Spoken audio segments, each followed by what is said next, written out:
Do do do do do do do do do do do do do do do do do do do.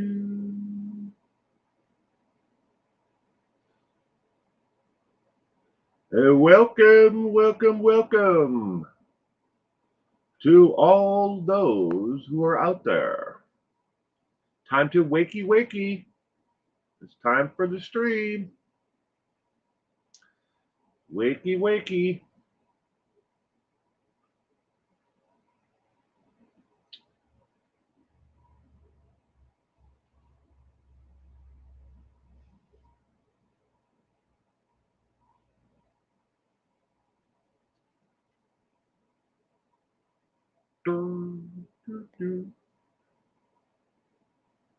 Good morning, Ivory Lady. Welcome to this morning's Page 2 News. I hope you had a wonderful week.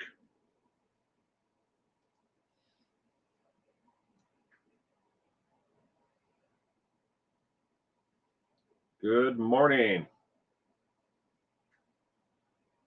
Hope the weather's going to be nice where you are today. Not here. It is currently raining here. So,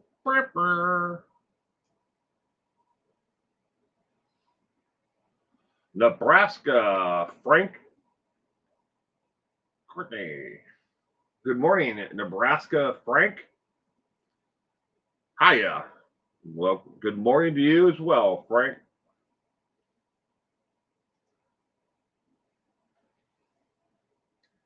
Welcome to this morning's Page 2 News, my crime recap show. I hope that you had a wonderful week.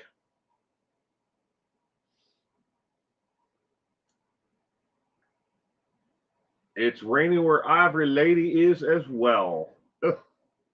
Hope you didn't have plans to go outside and do anything. Stay inside where it's dry and warm. That's pretty much, well, my goal. Cross my fingers though. I mean, I have to go outside. After this stream, I have to drive an hour and 40-ish minutes. I'm supposed to be playing in a golf tournament today, but I don't have to be there until noon. Sprinkled Donut, good morning. Hello to you as well, Sprinkled Donut. I hope you had a great week.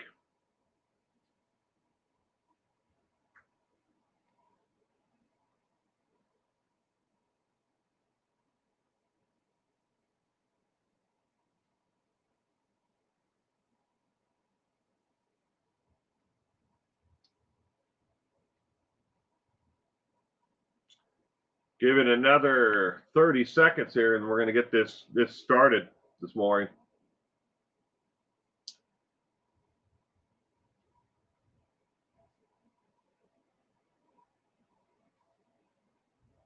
Grab yourself a cup of coffee, tea, whiskey, whatever you're drinking this morning.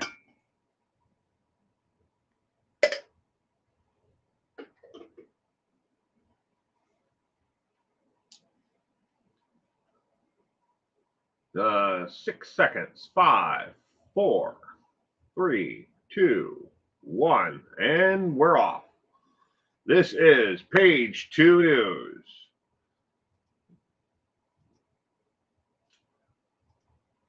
Now with 1.425% less fluff and more hip control.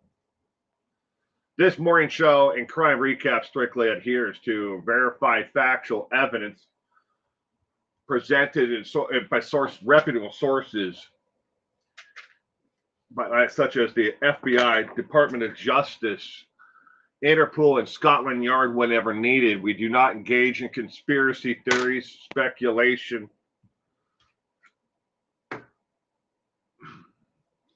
If you are looking for such content in a program like that, please be advised you're not going to have a fun time here.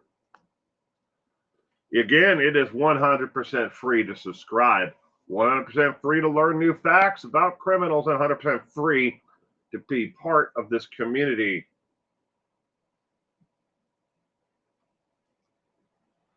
No shout outs for this week. Now, this is not just for my channel, but you'll notice at the bottom there, surprise, surprise. YouTube is currently having an issue processing credit cards that are MasterCard. That is what the notice on YouTube says, that the people who are trying to pay their channel memberships or give super chats or super thanks or buy stickers, if you're using a MasterCard, you may encounter an issue where it will not recognize the card regardless if you're putting it in for the first time or reusing it again. As of this morning at 3 a.m. Pacific Standard Time, they still have not updated that if the issue has been fixed. So please keep that in mind. It's not just for me. This is across the entire site. And it says MasterCard only. It doesn't say Visa, Discover, Diners Club. It clearly says MasterCard. New stuff. Let's deport him now before he has representation. That is an actual quote by someone from ICE, Border Security. 40 years in prison for a crime he didn't commit. After more than 40 years behind bars for a crime he didn't commit, Sumarami Subu Verdam and his family are now fighting for his freedom from another U.S. institution. The 64-year-old was exonerated for the 1980 murder charge earlier this month after newly uncovered evidence proved the innocence he and his family have protested for more than 40 years. The evidence, in case you're wondering where did this new evidence come from? It was in the file the entire time, but the defense was never presented with it. Did they hide it from him on purpose because they knew it would exonerate him? We don't know, because both of the people who prosecuted him and were lead investigators in the case have since moved on or are dead.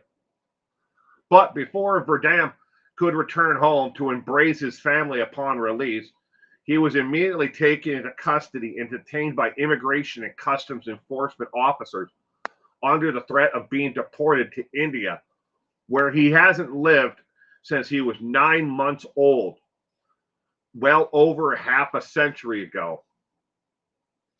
Jason Kuntz, a spokesman for ICE, claimed in a statement that Verdam is a career criminal with a rap sheet dating back to 1980. Yes, he does. In 1980, he was arrested and convicted of a murder that he didn't commit. Obviously, he hasn't committed any murders or any crimes since then because he's been incarcerated. But thank you, Jason Kuntz. He will be held in ICE custody while agencies arrange for his removal in accordance with all applicable laws and due process requirements. He has been in prison since 1980. During his time in prison, Verdam received 2 write-ups, one in the summer of 1981 for having too many U.S. postage stamps purchased from commissary. They're only allowed to have so many stamps in their possession because they could be considered a form of currency behind bars. You can't get your hands on paper money, but stamps can be treated just like, currency. But he got a write-up for that. Again, he was written up in 1984 for entering an area of the prison he wasn't allowed in that day. These are the people we need to remove, right? The man spent 40 years in prison for a crime he didn't commit. What were his criminal actions before then? According to the ICE spokesman, and I cannot verify this at all, but they said that he was a drug dealer before his arrest in 1980. But I couldn't find nor verify any of that going through the actual processes I do to verify, it in the last week since this all happened. But they're going to deport him back to India again. immigrated from India to the United States when he was 9 months old. Yes, he never did follow through the proper channels to become a citizen. He wasn't born here, so he does not have birthright citizenship. But they are going to deport him back to India. That's up to him if he wants to then apply once he gets to India to come back to America, where his family, his kids, and everybody else lives here and have been born here. His kids were all born here. But again, he was incarcerated for 40 years for a murder. And in case you're wondering, where he was convicted of, there is they do not necessarily have to give him any compensation for the 40 years of incarceration. So if he wants to follow that route, he can sue the state or pressure the state, most likely through his attorneys, to get some kind of compensation for the 40 years of life that he lost while being incarcerated. But it's not guaranteed in the state where he was convicted of. And that goes for a lot of states. You're not guaranteed compensation if you're wrongfully convicted. Next one, Memphis crime crackdown locates dozens of missing children and removes 109 gangbangers from the street. That is the actual title of the article and press release from Pam Bondi, who is the United States Attorney General, Pam Bondi. It was labeled Memphis crime crackdown locates dozens of kids, removes 109 gangbangers from the street. Oh, it gets twisted. You got to pay attention to this one. Law enforcement officials have made more than 1,000 arrests, with an asterisk next to that, and found dozens of children in Memphis, Tennessee, as part of a crackdown of a notoriously violent city this past Wednesday.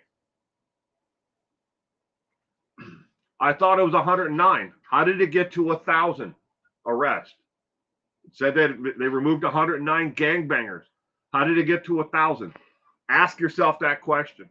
That's the title. The title itself says that they removed 109, but now the very first paragraph into the article, it says 1,000 arrests.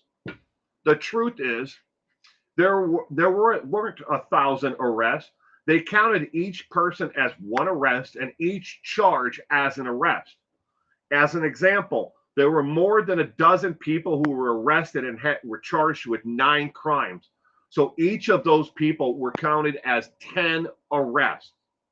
That's how they got to these ridiculous numbers. But it gets worse. They counted them as 10 arrests. Read the article on this case, any article. Heck, read the release by Pam Bondi. The number of children goes from 24 to over 120 and then drops back down to 70 in the actual article itself. Press release, again, from Pam Bondi and the United States Attorney General's office. It's mind-numbing, because if you read just the titles of these things, like a lot of people are going to do, they're like, yes, we're cracking down on crime in Memphis, Tennessee, this notoriously violent in a place. But as you read into it, it gets more and more twisted because the numbers don't match up at all anywhere. Next, buried later in the press release, said by Pam Bondi at the podium, from arresting more than 100 gang members to locating more than 70 children, our brave federal agents and local authorities are doing incredible work to protect the good people of Memphis. That's what she said from the podium. More lies. Because if you look into it later on and you see the actual arrest records from the police department themselves, only 46 of those arrested were known to be gang members, and only 9 of them were charged with additional crimes connected to gang activities as of yesterday. Still, there weren't 70 children involved. Not sure where they came up with that number. So again, we're on the 70 number, but it's gonna go down. What we really need to know, regardless of the actual number of arrests made, the vast majority, 93% of those who were arrested in this sweep, were already had pending court cases or were out on bond. The entire thing was orchestrated to look tough on crime. They went into an area that they know is notoriously, filled with gang members, and they just started arresting anyone that was there, sitting out on the front porch. Boom, you're going to get arrested. We're going to hook you up. That way they could ring up the numbers. And there were a lot of people that were arrested, handcuffed, patted down, fingerprinted, and then turned around and sent right back out the back door because they already had them in the system or they already had court cases. Again, the number of children in harm's way is hard to really say because we can't even stick to one number in the actual statement itself. What was it 2 dozen? Was it 102? Was it 70? Or maybe it was 19, as according to the Department of Child Welfare on Thursday. 19. Remember, there were supposed to be all these 70 plus children who were, they were recovered because they were, wrapped up in, they're being held against their will, or they weren't with their parents, or whatever you want to, think that they were. But again, it's still not 70. It's not 102. It's not 2 dozen. It was 19, according to the Department of Child Welfare. That's insane when you actually look into it, because again, people read the headlines of an article and they say, yes, it's a good job. We're cracking down on crime. We're going to get these people off the street. They went in the front door and right out the back door. A lot of them. Again, there were only 9 of them that were these people that were rounded up that they charged additional gang activity crimes with. And other people were like, oh, when they patted them down, maybe they found drugs on them, so they added that charge to them. But what was their actual reason for stopping them, frisking them, and then arresting them, detaining them? What, you can't just walk down the street and grab me up and then say, oh, look, I have crack cocaine in my pocket. I don't, but you can't find that on me unless you have a reason, to actually stop me. We've already ruled that this is, not constitutional to stop someone and frisk them. We've seen that in New York and other places across the United States that the Supreme Court's like, no, you can't do that. You can't just grab people off the street, frisk them, and then, if you find something on them, then charge them with the crime. You have to have a reasonable cause to actually do this. They didn't in this case. They just grabbed them all. The more they could grab, the bigger the numbers they could report. And then they couldn't even stick to that number. Because, even if you look at the arrest records and you look at the records that from their actual statement, what the numbers there, none of it made sense. Now, before people get upset and think that, like, oh my God, he's so against this. I like the truth. I report on the truth, the factual evidence in this. When they stated that there were over 1,000 arrests, I started to think to myself, you got a jail. Where are you going to put 1,000 inmates in a jail that's probably near capacity? Are you going to arrest them and put them in an airline, hangar? Where are you going to put these 1,000 new arrests? That's the first thing that came to my mind.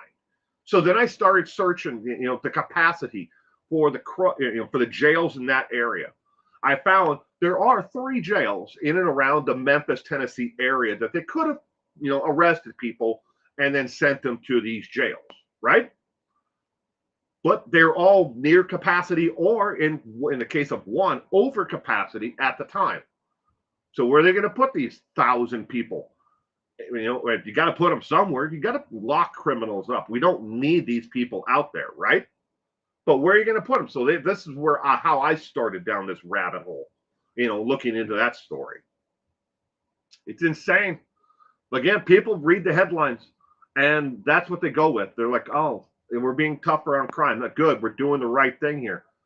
But then when you dive into it, you find out the numbers are way less than anywhere near what they initially reported in the headlines.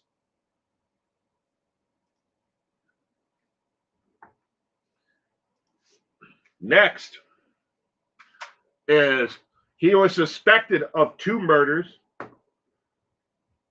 before dying by suicide. Now authorities believe he may have been a serial killer. Christopher Revick died by suicide in Missouri jail cell on July 26th of 2009. The day after he was charged with second-degree murder for the March 2000 murder of Renee Williams, age 36, a mother of 3 from Mansfield. Police said a person of interest in the 1995 disappearance of a beloved news anchor and another woman in 2007 is also the man responsible for the 2006 murder of a 21-year-old woman in Wisconsin, authorities said. On Monday, October 20th, the Wood County Sheriff's Office in Wisconsin, Rapids, Wisconsin, shared a letter on Facebook from the local district attorney, Jonathan Barnett, who wrote that he would have charged Revick with the 2006 death of another woman, Desiree Harm. I consider this case closed, Barnett's leader reads. I believe I had enough to charge, and if Revick were here and were still alive, win at trial.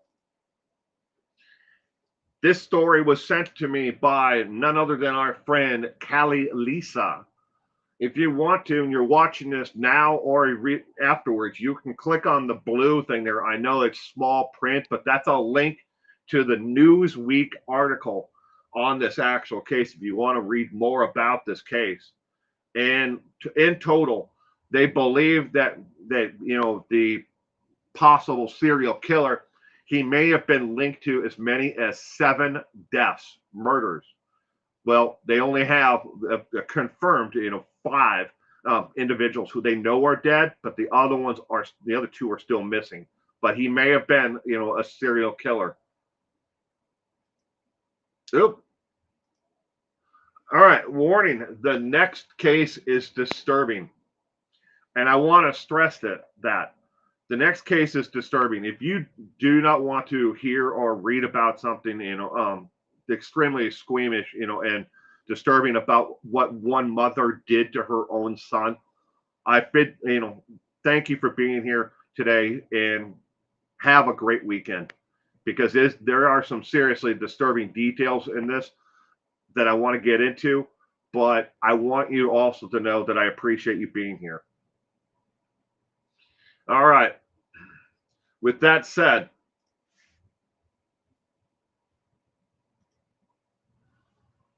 the real monster lives right upstairs. The horrific abuse she imposed on her own son is shocking.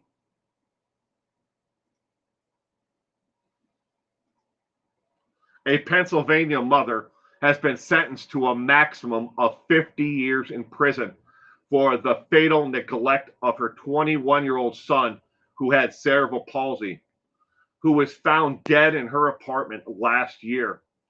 He weighed less than 60 pounds when he died, hadn't eaten according to forensic examination in over a week. There was absolutely no food in any part of his intestines at all. The Montgomery County District Attorney's Office announced Monday that Shirlane Hawkins pled guilty to third-degree murder and other charges on Monday in connection with the 2024 death of her son, Talim Hatchett. The district attorney's office said Hawkins, age 42, pled guilty to charges of neglect of a dependent care person, theft by deception, and conspiracy to theft by deception, and was sentenced between 25 and 50 years in prison.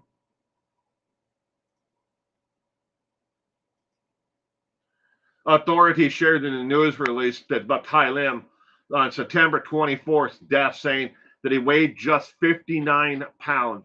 At the time his body was discovered dead by his father on the apartment floor in Upper Dublin, Pennsylvania. Talim's father found the boy, who was living with cerebral palsy, around 6 p.m. on September 18th, 2024. Authorities previously said, however, Montgomery County officials allege that Hatchett waited roughly 2 hours before calling 911 to receive medical care for his son.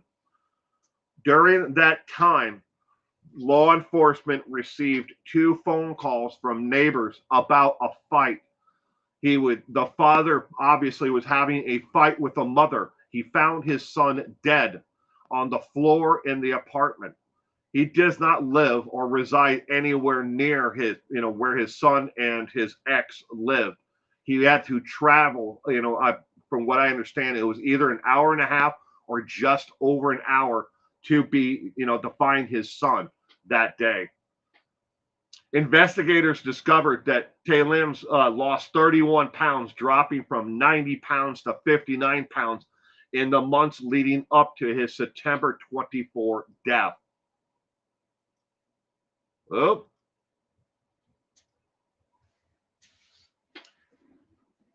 So Talim, or Tylim, however you may have pronounced his name, and I'm sorry if I said it wrong.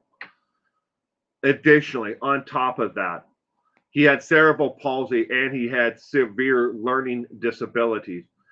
His mother had refused to allow social workers or anyone in from the state to be there to investigate, to help him, to make sure the home was safe for him and his medical conditions. We now know that the mother had basically starved him to death, and it didn't care. How cold-hearted do you have to be to not allow your child to eat? And when they actually find the boy deceased back in September. There was plenty of food in the kitchen and in the refrigerator and other areas of the house, so there was food to feed him. She had, and the reason why she was charged with the one theft charge was because she was receiving SNAP, SNAP, that's nutritional support, food stamps, i.e., to feed him, to make sure that he got his, the basic necessities. And she kept on using that for just herself and not, using it to feed her son, obviously. Again, he lost over 30 pounds in the months prior to his death, dropping from 90 pounds down to 59 pounds. My heart goes out to the father, and the extended family in this situation. 25 to 50 years, is what she's going to, she got during the plea agreement. If she has to do the entire sentence, she has to do 3/4 of the 50 years in prison. And again, she'll most likely die in prison. It's not a death sentence per se. You're not going to put a needle in her arm or hook her up to old Sparky, but it is a death sentence. They have to do that long based on her age. They don't get exactly the best medical care in prisons, but that's the truth of it all, though, is it's basically a death sentence for her. But I do think at the same time that even if she is able to live out that sentence and is ever eligible for parole, she shouldn't be, for what she did to her own son.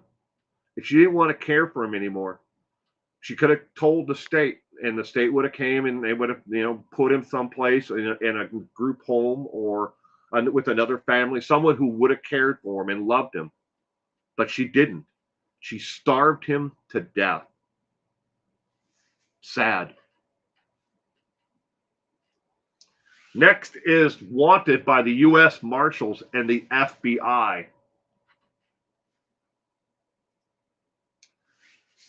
For our person today is Craig Pearson. Take a good look at this photo. He could be anywhere in the lower 48 states. And imagine him with his hair shaved, according to the notes on the U.S. Marshals website. He may have shaved his head, and obviously no facial hair as well. But look at the eyes and the ears. Those are things that you should really pay attention to. He is wanted for non-compliance. He is a violent sex offender. All of his crimes have been committed against teenage girls. He was born April 13th, 1983. He has blue eyes. His weight has always been between 195 and 205 pounds. He is wanted out of Hillsborough, New Hampshire, is where the original warrant was issued for non-compliance of failure to register as a sex offender.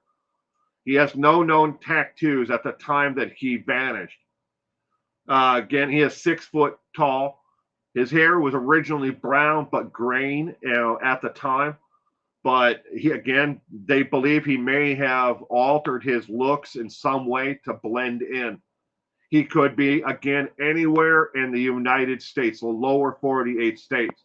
He does not have any connections to anyone outside of the country that the U.S. Marshals noted to be on the lookout for. You can click on the link there for the U.S. Marshals government website if you want to read more about it, see what's on his wanted poster. But he is our wanted fugitive of the week. Again, if you don't want to click on the U.S. Marshals link, you can click on the FBI.gov/tips, and you can remain anonymous if you know anything about where any of the criminals that I post wanted by the FBI or U.S. Marshals, where they may be. Or you can call 1-800-307-9100. Serial Killer Corner is next. The monsters we seek to uncover do not hide in the darkness. They hide right next to us every day.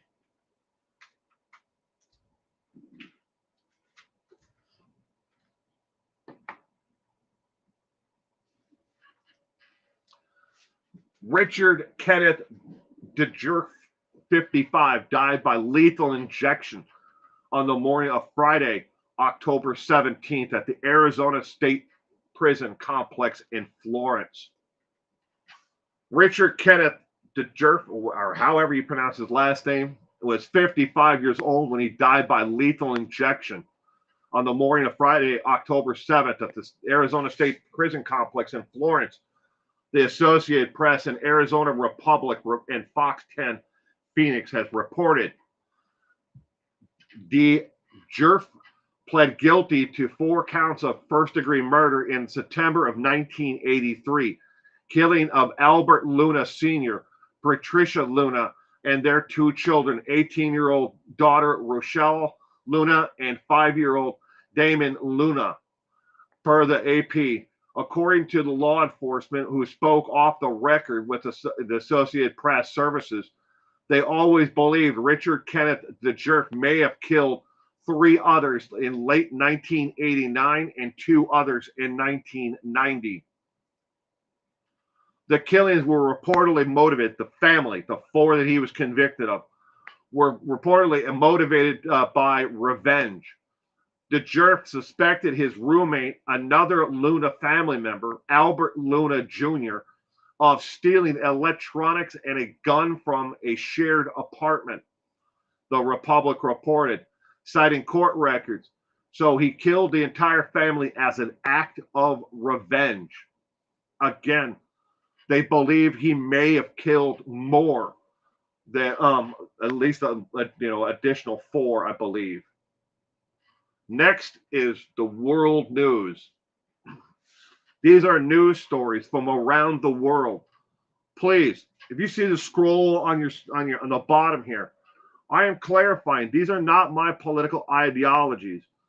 I don't believe one side or the other. I'm not this side or that side or anywhere.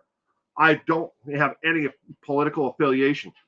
I'm reporting the news. When I see ridiculously stupid things, reported as factual, and I look into them and I find out that they're absolute crap, stories that, are being pushed out to us as facts, I'm going to call it out. And you should too.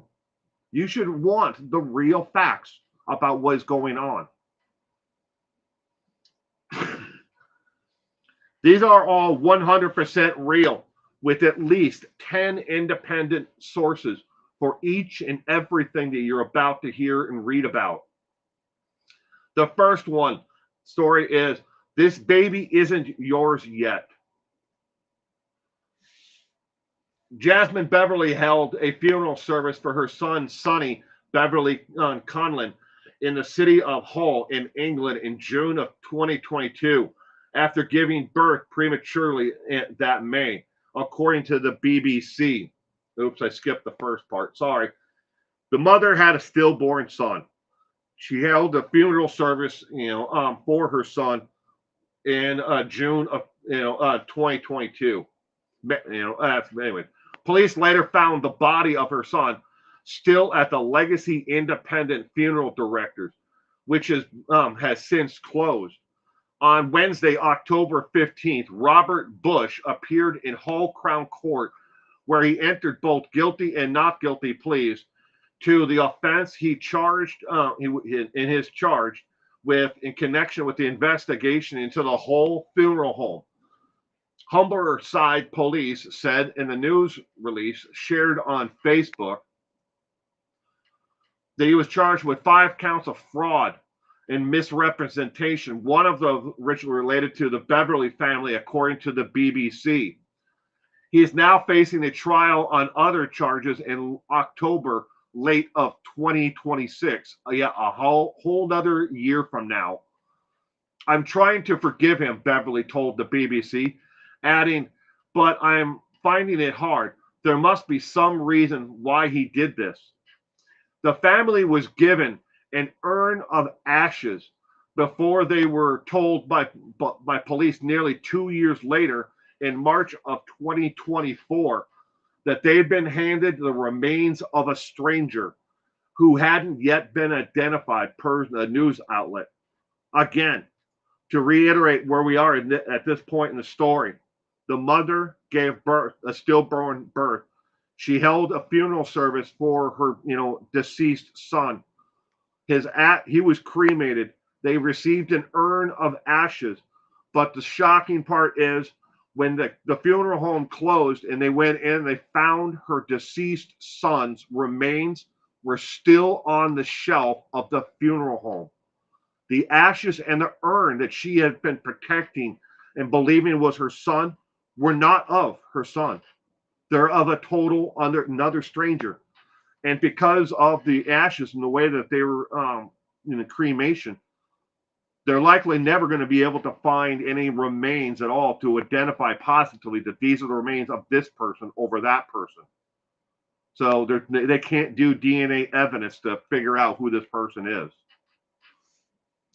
Again, the family was given the wrong remains. Beverly, who said she polished the urn daily, and her husband, Ben Conlon, have since had to return the ashes to the police. Think about that for a second, and the trauma that, it's one thing to lose, your soon to be, born son. She gave, birth to you prematurely and he died, and then you go through the service, you mourn, you have your son's ashes put into an urn. Maybe she put it on the fireplace mantle or some other keepsake area in her home. She polished the urn every day, probably talked to it, whispered to it, maybe read it, a story or two, or told the urn about, how her day had been and how she wished that her son had made it. She goes through all that trauma and then finds out that the ashes are not of her son.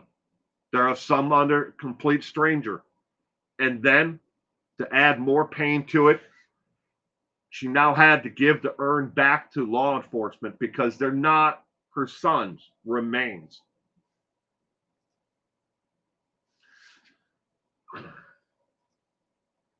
So think about that. The trauma that these two people, Ben, and Beverly, have been through. That's a lot to go through.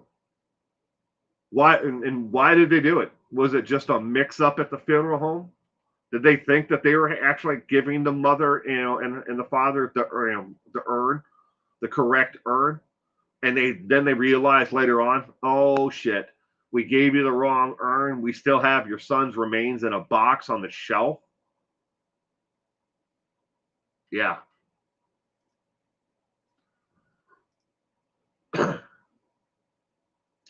But the two pictures here, the one at the top is of law enforcement at the back door of the actual funeral parlor, and the on the opposite side of it, you see the black car.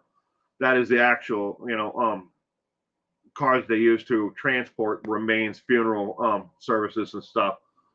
A makeshift memorial has been set up outside of the gate of where that vehicle is. And a lot of people have been stopping by and placing flowers and stuffed animals and such along the gate. I mean, it's tragic. But again, this place it's been out of business for a while. And it was only when they went into, to do the final inventory, they found, the remains of this baby on the actual shelf in a box. Next, more news you need to know about.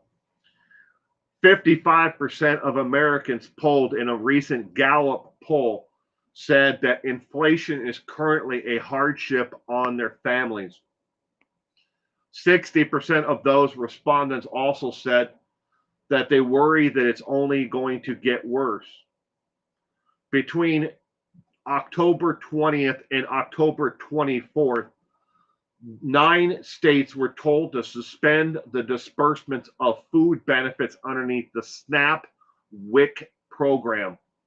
25 states were told to cut the program altogether. This is the WIC, and SNAP program that helps feed the most vulnerable portions of our society. 9 states were told to stop. Don't give them any food benefits because of the government shutdown right now. In case you're wondering about inflation in America, these are the numbers for just the month of September. Groceries, inflation went up 6.6% to 0.9%, depending upon where you live in America. Obviously, the 0.9 is more likely the farther away you are from where the actual item was grown or came from. Energy costs, electricity in general, for most people went up 0.7 to 1.45% in just September alone. Shelter the cost of shelter, your home, your mortgage, your insurance, stuff like that. It's all included on your shelter. Went up 0.4%. Healthcare went up 2.15% or higher, particularly for those who may have had a subsidy for their healthcare. They're going to see much higher rates going forward, because the one party doesn't want the subsidies anymore. They want to do away with them, and those who got their health care on the exchange. And you can bet your last freaking dollar that every single insurance company out there who is getting some type of subsidy, or they knew that these people came from the health exchange, are going to raise the rates as soon as they can. If they can do it Monday morning, they're going to raise the rates Monday morning. But transportation, gasoline for your vehicle to get back and forth to work across the United States went up 19 cents per gallon on average. Doesn't mean that you might be living in Tulsa, Oklahoma, and you didn't see 19-cent increase. What about California, where they're farther away from the refineries? Maybe they're seeing 19 cents raise or larger, but across the board average is 19 cents. Clothing went up 1.25%. That is due to import, tariffs and tariffs placed on actual items that are already pre-manufactured. 1.25%. Remember, we're making the other country pay those tariffs. 39 times, according to groundnews.com. If you really want to see where your news is coming from, consider, getting a Ground News subscription.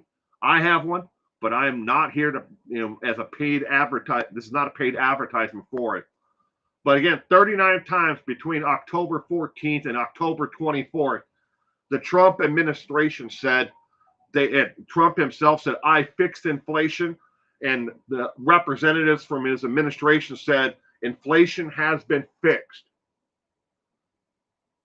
We'll see in November what the October inflation rates are, but I'm not seeing it at my grocery store or anywhere I go. That is the fact.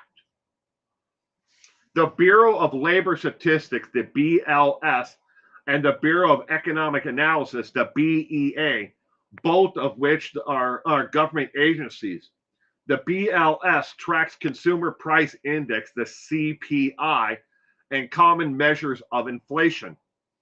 Poll that was conducted by Gallup poll, where the other statistics came from, the percentages, was conducted the first week of October of 2025.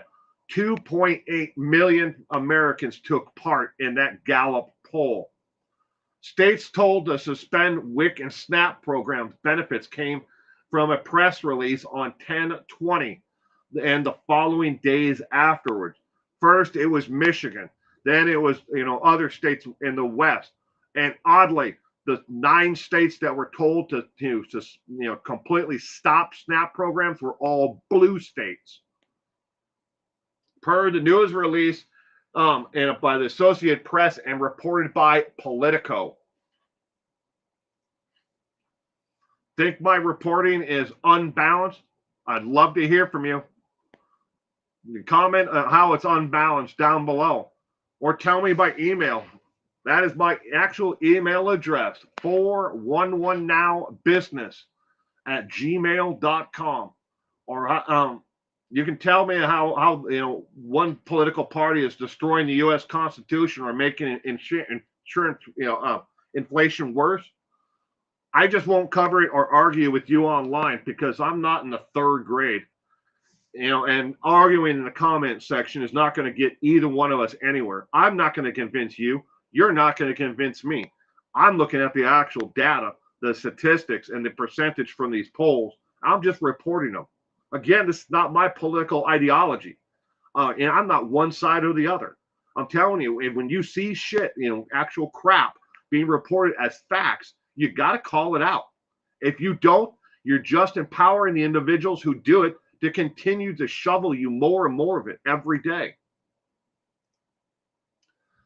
Tomorrow is for trivia night. If you're new here or you're watching this afterwards and you enjoy trivia, we play live trivia every single Sunday at 4 p.m. Pacific Standard Time.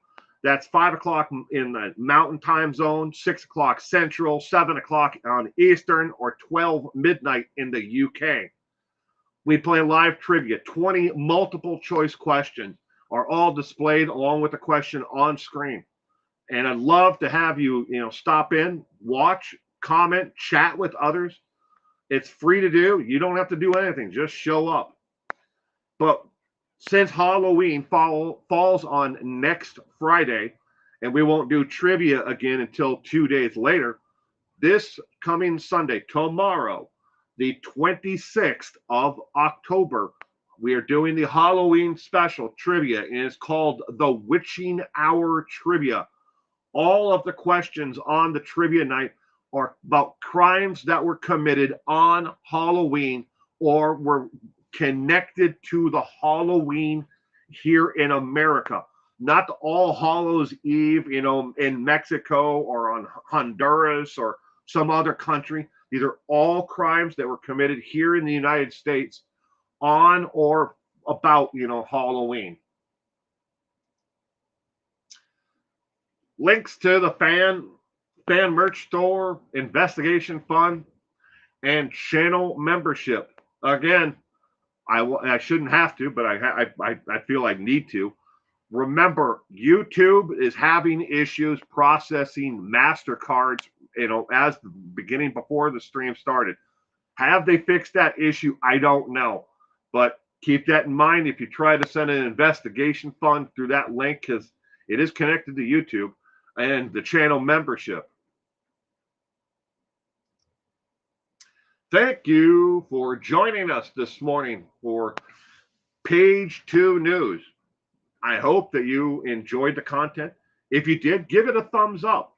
I would love to hear from you in the comments section if you're watching afterwards or now live in the actual stream itself.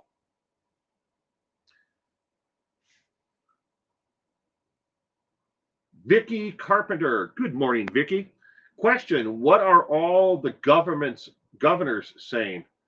The governors of the individual states as in relate to what, Vicky? And good morning, Gemma.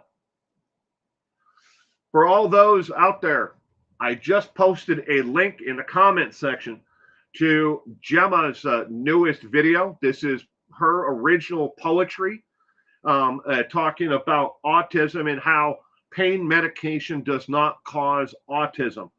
So if you click on that link there, you can go watch Gemma's newest video and listen to her original poetry.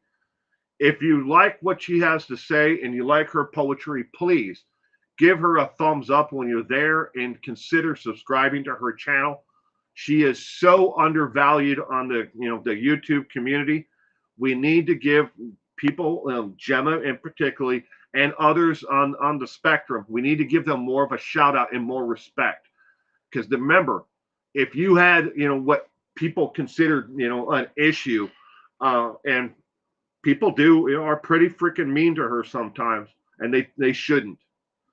I love Gemma, and I love that she's putting out herself there and trying to be a voice for those in her community, in our community, in the world at large, because her heart is giant, and we need to pay more respect to Gemma and her content. And thank you, sweetheart.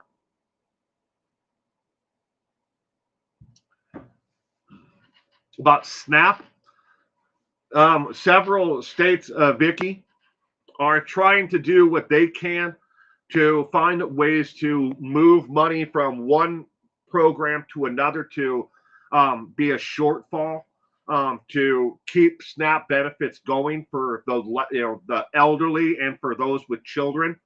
Obviously, when it comes to some people who are maybe single and maybe receiving some SNAP benefits, they're towards the end of the line, so they want to take care of the seniors first and those with children next, all as one group, and they want to take care of them first and then everyone else who may be receiving SNAP benefits. But and again, we're going to have to wait and see how long is this government shutdown going to happen.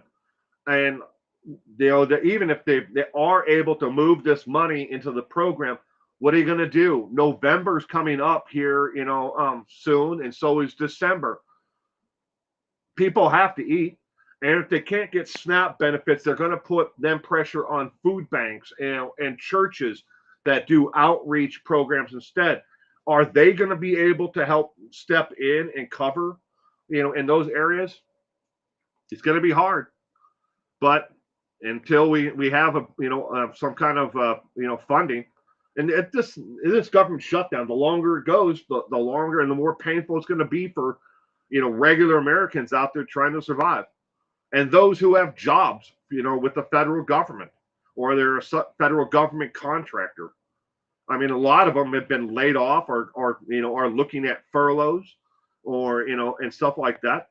And I'll admit right there, on that aspect, my family, and everything that is taking place here in my world, my little, household, we live in a government town. 78% of all the employment here is based on the U.S. government and subcontracting work for the federal government. The longer it goes, they've already started furloughing, employees. And my wife is on the, in her group, in her work, her contractors are all on the chopping block. Right now, they're using emergency funds just to keep them going right now. And we know she has a job right now until the 29th of next month. And then we don't know, because they can't come up with more emergency funds. This is it, and to get them through to the 29th. If the government shutdown lasts longer, she'll be out of a job, and she will not get paid when she is, laid off, or furloughed, whichever happens. If she's furloughed, the union steps in and she'll get money through the union. But if she's laid off, she won't. So it's going to affect us all. And there are millions of Americans out there. Remember, the administration's already done away, with a lot of people who are in government.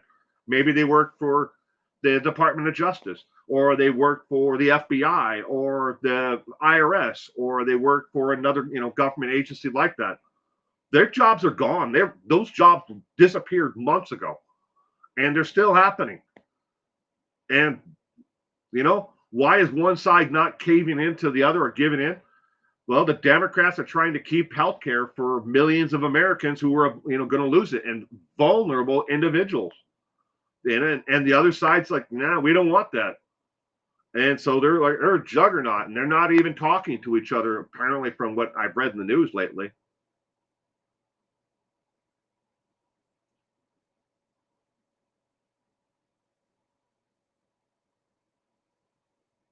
Well, I hope it gets better, sweetheart.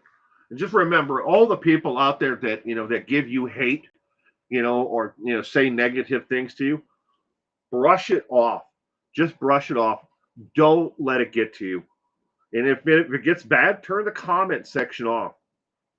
I mean, I've done it myself, for periods of time, or on an individual basis on certain videos that I know I'm going to get a lot of backlash on. I'll just turn the comment section off on it because I know it's going to be decisive on one way or another.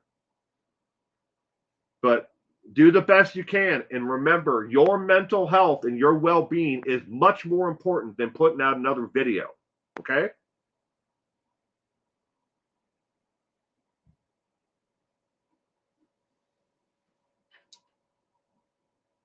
Well, thank you, Gemma. I mean, I think I'm underrated too. Da-da-da. But hey, I like what I do. I like what I do, and I like the people that I've built a community around, and that's what's important to me. Is I get to log online every day just like you do. You've got a great community too of people you know will have your back, and they're there to support you any way that they can, even if it's just watching your content. And same thing with me. Even if you can't buy a hat or a shirt, buy something from the fan merchandise store, great. You can't give it a donation to the investigation fund. I get it. We're all hurting, but everyone is hurting. And I get that. Just watch the content. Just be here. Support others. Even if you don't like the content, like the people who are in the comment section with you. Say something to them. Say good morning. How are you doing? I hope you're doing well. That can go a long ways, in this world. Hold the door open for people when you're going into a store. The world we live in, we get so jaded about everything. And that's what they want. They want us to become jaded. And they want us to lose the ability to, to care about the person next to us. It's sad. And I would definitely put that and mark that down as the internet has definitely had a large part of it. And here I am on the internet.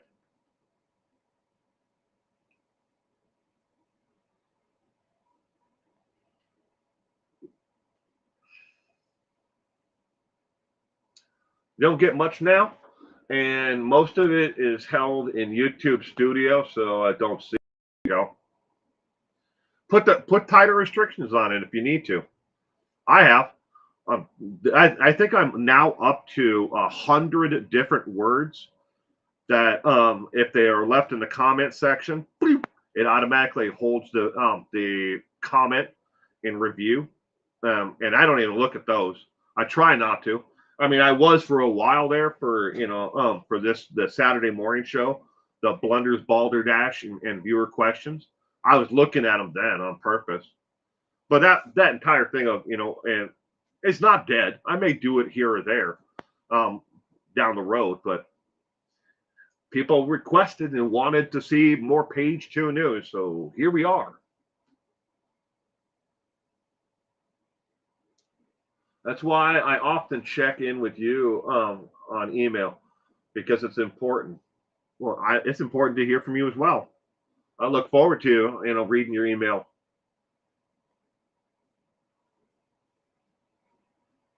Well, ladies and gentlemen, I'm going to wrap up this morning's page 2 news. I want to thank everyone again for being here. Now I have an hour and a half drive ahead of me to a whole other place where I'm going to be playing in a golf tournament today. So I have to get on the road because I have a 12 o'clock tee time.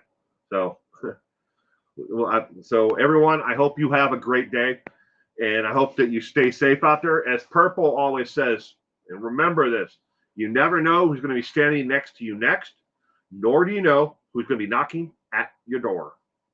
In the meantime, bye and have a great day.